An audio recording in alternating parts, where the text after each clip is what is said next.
Bonjour Yannick, nous sommes à J-10 du Grand Rendez-vous, le prix de Cornulier, épreuve dans laquelle vous présenterez Scarlet Turgot. Je suppose que déjà c'est une grande fierté d'être au départ de ce groupe 1.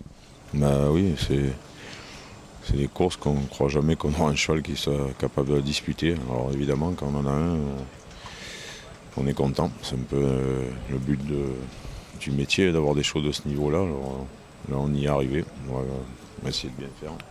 La jument finalement n'a débuté sous la selle qu'en septembre dernier. Du coup, d'où vous est venue cette idée de la présenter dans cette discipline?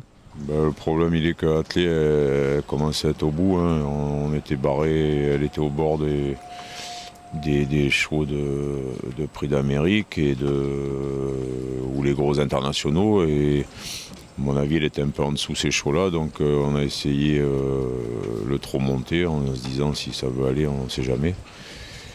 Il faut toujours essayer. Et puis il s'est avéré qu'au travail, ça allait correctement. Mais après, il fallait voir en course. Et en course, ça s'est bien comporté. La première fois, elle était battue par Néné et l'autre, Virgos du Mazat, de super chevaux. Après, Hypercute. Donc, Bon, en plus c'est allé crescendo, troisième, deuxième et puis finalement première dans le prix Paul Buquet. J'ai regardé un peu le palmarès de la course. Ça a été certes souvent remporté par des hongres, mais les deux derniers chevaux qui ont gagné cette épreuve en étant mâle ou femelle, c'était Magnificent Trôné et Malakite. Cette statistique du coup peut parler pour vous en espérant dimanche. ouais, c'est sûr que c'est une course un peu test parce que c'est 2850 de la grande. Et elle est à bonne distance du cornulier, donc je pense que les chevaux ce jour-là, ils se livrent peut-être plus que 15 jours avant où les gars ils font un peu plus attention parce qu'ils savent que le grand rendez-vous est 15 jours après. Donc j'espère que ouais, le test il a été bon parce qu'ils ont eu une vraie course ce jour-là, ils ont démarré fort les premiers 300-400 en montant là, et ils ont fini correctement. Ils étaient un peu fatigués, mais bon, c'est normal, hein, ils avaient mis du rythme. C'est quand même le parcours un des plus sélectifs de Vincennes. Et elle avait bien été au poteau malgré tout. Donc le test était bon. Maintenant, voilà, on a attendu la belle. Du coup, Yannick, on l'a pas revu depuis cette victoire dans le prix Paul Buquet. C'était le 3 décembre. C'était un choix délibéré de votre part d'attendre un laps de temps aussi conséquent avant la belle? Oui, monter, je voulais plus recourir, ça c'est sûr. Si j'avais eu une course attelée 3 semaines avant ou un petit mois avant, entre les deux, là, au plein milieu des deux, j'aurais couru, peut-être ferré, pour dire faire une course, mais il n'y avait rien. Mais ça m'inquiète pas trop parce que la jument elle est bien quand elle est fraîche. Plus elle est fraîche, meilleure elle est. Après, on a travaillé en conséquence. Hein, j'ai déjà couru à 2 mois et elle était aussi performante que quand elle est archiprate. Que quand elle court rapprochée, si ce n'est mieux. Si ce n'est mieux, elle est presque mieux quand elle est fraîche que si tu l'enchaînes les courses tous les 15 jours, 3 semaines. Ce matin, du coup, elle a travaillé de belle façon. On l'a vu avec Julien Grumetz. Quel sentiment vous laisse-t-elle actuellement à l'entraînement? Non, donc elle est bien tonique et elle a du bon gaz. Elle a pas. Des fois, elle est un peu tendue dans le mauvais sens, si vous voulez. Là, elle est bien en ce moment. Elle est bien au bout des doigts. Et quand on lui demande d'avancer, elle prend bien le mort comme il faut. Quand elle est comme ça, c'est qu'elle est bien. Elle a couru 3 fois déféré des antérieurs au trop monté. Est-ce que là, du coup, pour le jour J, vous allez peut-être tenter de la déférer complètement des 4 pieds? Oui, évidemment qu'on a fait exprès un peu de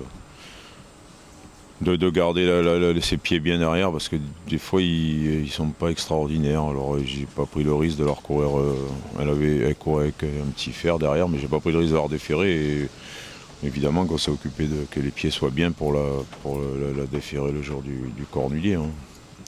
Alors évidemment qu'elle sera des 4 et puis que ça sera, j'espère, un petit plus en plus. Un petit plus qui peut peut-être faire la différence. Oui. L'an passé, Roxane Griff, elle a ouvert un peu la voie parce que c'est la première de 10 ans à avoir gagné cette belle épreuve.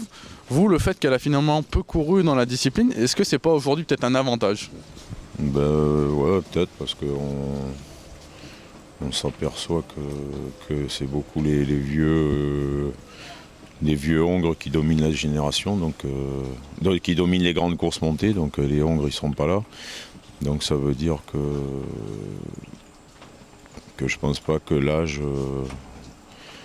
il soit pour quelque chose, au contraire ils ont peut-être plus d'expérience et puis le fait de ne pas avoir beaucoup couru monté, c'est sûr que c'est peut-être pas un mal.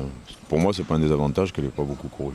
Du coup, vous parliez des Hong, vous en entraînez actuellement des très bons, et notamment sous la selle, on voit Boss du Meloc, il y a Viking Blue au 3 athlètes.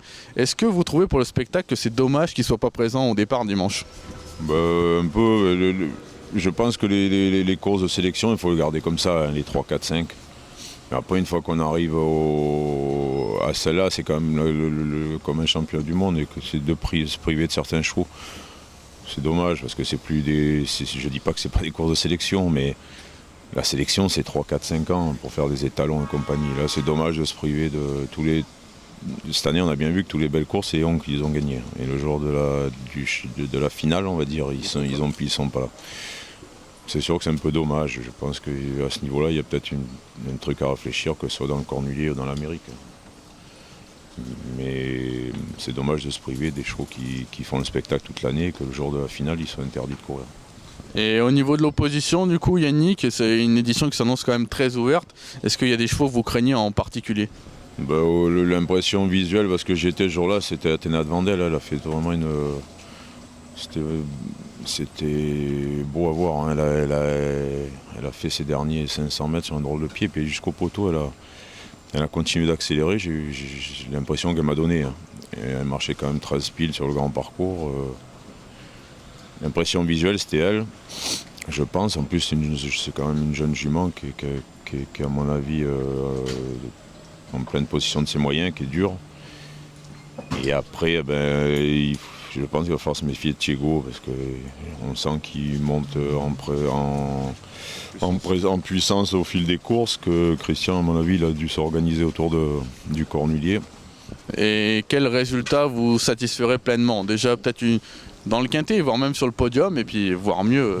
Évidemment, ouais, évidemment. Et le podium, ça serait bien. Hein. Être dans les 3 du Cornulier, ce serait déjà très bien.